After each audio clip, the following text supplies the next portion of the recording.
Okay, fellas, just wanted to do an introductory video into the next topic we're going to be doing is charges. So this is just a lead into electricity. We'll be talking about static electricity. We're talking about electrons. We'll be talking about point discharge. We'll be talking about electricity in the home. We'll talk about resistance, potential difference. All these different terms we talk about. But before we do that, we need to talk about charges and what charges are made up of. So charges as a topic, okay, it'll come as part of chapter 19 of your book, but we generally talk about this little thing here, the electron. Okay, so the electron is this little thing that can move. Okay, you would have talked about these when you're in junior cert, okay, with Bohr diagrams and things. You know, when you draw the element and then you had the dots on the outside, so you had 2 on the first and 8 on the next, and they were all evenly distributed. 2, 4, 6, 8, they're meant to be evenly distributed, and then you're able to draw these. These electrons can move. Okay, and that's what charge is. So we're going to break up this section into conductors versus insulators, electrification by contact, induction, distribution, and the gold leaf electroscope. So we're going to start off by talking about conductors versus insulators. So a conductor, so I'll just use C-U-N-T-U-C-T-O-R. So a conductor is something that's said that has carry charge, okay? It carries charge. That's the main definition of a conductor. So if we think of that as, say for instance, we've got different molecules, not sure what they are, or atoms, and they have an external shell and an internal shell.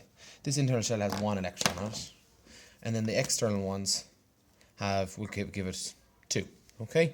Now what happens is a conductor allows those electrons on the outside shell to jump. So this electron here will leave here, move to the next one, and land just there. And that'll continue all the way along the chain. Okay? And that's in effect how electricity flows as well.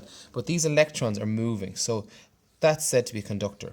It's a material that allows electrons to move through it. Okay? Same thing as electricity. Now, an insulator on the other hand, okay? An insulator won't allow this to happen. So an insulator does not allow electrons to move, okay?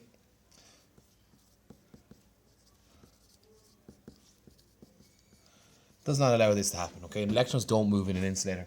But what we can do is we can charge insulators. So this is what you would have done before when you were in junior cert. You would have got like your biro, and you would have rubbed your biro off the sleeve of your jumper, and you would have been able to pick up little bits of paper. Now, sometimes you guys don't really understand what's going on there. But what we're doing is we're charging up and we're pushing all the electrons to one particular part of the insulator. So say, for instance, you had a perspex rod, okay? And you'll be doing this in class. So just a piece of perspex, clear perspex, okay? And then you rub it with a nylon cloth. So, okay, so this is nylon. And this is a perspex rod here.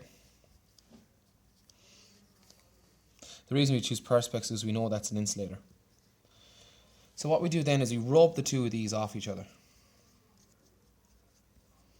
As we rub those off each other, what happens is the electrons from the nylon cloth begin to move into the perspex rod. So you'll have an electron here, it'll leave there, leaving a little hole behind it. It'll travel across and join the perspex rod. And if I just draw in these little fellas here, that's what'll happen. Now, all of a sudden, this perspex rod now has a charge. It's important we understand what sort of charge it has.